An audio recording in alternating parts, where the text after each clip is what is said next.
IPL ಕಪ್ಪು 18 ವರ್ಷಗಳ ಕನಸು 18 ವರ್ಷಗಳ ಕನಸಿಗೆ ಇನ್ನೂ ಒಂದು ಮೆಟ್ಟಿಲು ಬಾಕಿ ಇದೆ. ಈ ನಡುವೆ ಇಲ್ಲಿ ಅಂತಂದರೆ ಹುಬ್ಬಳ್ಳಿಯಲ್ಲಿ RCB ಏನು ಈಗಾಗಲೇ ಏನು ಜರ್ಸಿಗಳಿದೆ, ಜರ್ಸಿಗೆ ಬಹು ದೊಡ್ಡ ಡಿಮ್ಯಾಂಡ್ ಬಂದಿದೆ. ಯಾಕಂದರೆ ವಾಣಿಜ್ಯ ನಗರಿ ಹುಬ್ಬಳ್ಳಿ ಅಂತಂದರೆ ನಾವು ಉತ್ತರ ಕರ್ನಾಟಕದ ವಾಣಿಜ್ಯ ಹಬ್ ಅಂತ ಕರಿತೀವಿ.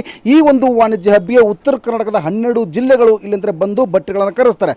ಆದರೆ ಹುಬ್ಬಳ್ಳಿಯಲ್ಲಿ ಇವತ್ತು ನೋ ಸ್ಟಾಕ್ ಅನ್ನುವಂತಹ ಇಲ್ಲಿ ಮಾತುಗಳು ಕೇಳಿ ಬರ್ತವೆ.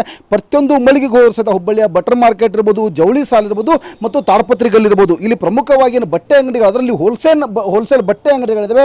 ಈ ಬಟ್ಟೆ ಅಂಗಡಿಗಳಿಗೆ ಹೋದರೆ ಇಲ್ಲಿ ಅಂತಂದರೆ ಇಲ್ಲಿ ನೋ ಸ್ಟಾಕ್ ಅನ್ನುವಂಥದ್ದು. ಯಾಕಂದರೆ ಯಾವುದೇ ಒಬ್ಬ ಗ್ರಾಹಕ ಬಂದರೂ ಸಹಿತ ಇಲ್ಲಿ ಹೋಲ್ಸೇಲ್ ವ್ಯಾಪಾರ ಮಾಡಲಿಕ್ಕೆ ಬರ್ತಾನೆ. ಹೋಲ್ಸೇಲ್ ವ್ಯಾಪಾರ ಮಾಡುವಂತಹ ಏನು ಈ ಟೀ ಶರ್ಟ್ಗಳಿದೆ, ಜರ್ಸಿಗಳಿಗೆ ಫುಲ್ ಡಿಮ್ಯಾಂಡ್ ಬಂದಿದೆ. ಹೀಗಾಗಿ ಪ್ರತಿಯೊಬ್ಬ ಗ್ರಾಹಕನು ಇವತ್ತು 20 ರಿಂದ 30 ಟೀ ಶರ್ಟ್, ಯಾಕಂದರೆ ಗ್ರಾಮೀಣ ಮಟ್ಟದಲ್ಲಿಯೂ ಇವತ್ತು ಜನ ಬರ್ತಾರೆ. ಬಂದು ಇಲ್ಲಿ ಅಂದರೆ ಇಲ್ಲಿ ಅಂದರೆ ಸಂಘ ಸಂಸ್ಥೆಗಳಿದ್ದಾವೆ, ಆ ಸಂಘ ಸಂಸ್ಥೆಗಳು ಬರ್ತಾರೆ, ಯುವಕರು ಬರ್ತಾರೆ. ಯುವಕರು ಬಂದು ಇಲ್ಲಿ ಅಂದರೆ ಯಾವುದೇ ಇಲ್ಲಿ ಅಂದರೆ ವಯಸ್ಸಿನ ಮಿತಿ, ಎಲ್ಲ ವಯಸ್ಸಿನ ಮಿತಿಯವರು ಬಂದು ಸಹ ಇಲ್ಲಿ ಅಂದರೆ ಟೀ ಶರ್ಟ್ ಖರೀದಿ ಮಾಡಲಿಕ್ಕೆ ಇಲ್ಲಿ ಅಂದರೆ ಮುಗಿಬೀಳುತ್ತಾ ಇದ್ದಾರೆ. ಯಾಕಂದರೆ ಈಗಾಗಲೇ ಹುಬ್ಬಳ್ಳಿ ಅಂದರೆ ಸಾಕಷ್ಟು ವ್ಯಾಪಾರ ವಹಿವಾಟರಂತಿದ್ದು, ಇಂತಹ ವ್ಯಾಪಾರ ವಹಿವಾಟದಲ್ಲಿಯೇ ಜರ್ಸಿಗಳು ಖಾಲಿಯಾಗಿದೆ. ಈ ಸಂಪರ್ಕಕ್ಕೆ ಇಲ್ಲಿ ವ್ಯಾಪಾರಸ್ಥರಿದ್ದಾರೆ, ನಾನು ಅವರನ್ನೇ ಮಾತಾಡ್ತೀನಿ.